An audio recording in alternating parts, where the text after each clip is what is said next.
একদিন বিরতি দিয়ে কাল মাঠে ফিরছে Bangladesh premier league cricket.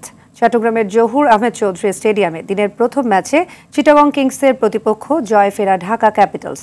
Match শুরু দুপুর 1:30টায়। অন্য ম্যাচে ফরচুন বরিশালের বিপক্ষে লড়াই করবে খুলনা টাইগার্স। চট্টগ্রাম থেকে ইমরাউল কায়েসের ক্যামেরায় বিস্তারিত জানাচ্ছেন রাফি আমিন।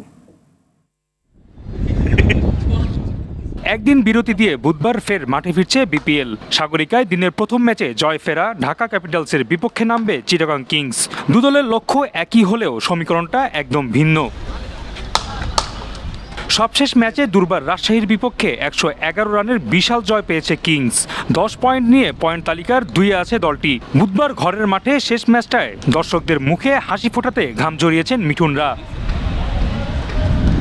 এদিকে আসরে টিকে থাকার লড়াই খুলনা টাইগার্সের।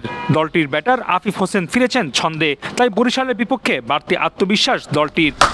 লাস্ট টুরে সালাউদ্দিন স্যারের সাথে অনেক কিছু কাজ করা হয়েছিল, তো ওগুলো নিয়ে কিছু কাজ করছি। ওগুলি হোপফুলি ঠিক হয়ে গেলে আরো বেটার পারফর্ম করা পসিবল। সাগরিকায় নিজেদের প্রস্তুত করেছেন মাহমুদুল্লাহ মুশফিকরা।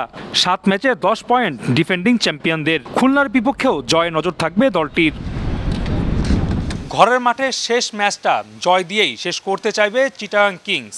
অপরদিকে ঢাকা ক্যাপিটালসের লক্ষ্য থাকবে জয় দিয়ে আসরে টিকে থাকা। দিনের শেষ ম্যাচে আফিফ যেমন বলেছিলেন, ব্যাট হাতে তিনি প্রত্যাশা পূরণ করবেন, তবে কষ্টসাধ্য হবে, কারণ প্রতিপক্ষ ডিফেন্ডিং চ্যাম্পিয়ন ফরচুন বরিশাল, যারা এখনও পর্যন্ত চট্টগ্রামে অপরাজিত। চট্টগ্রামের জহুর আহমেদ চৌধুরী স্টেডিয়াম থেকে রাফি আমিন, RTV।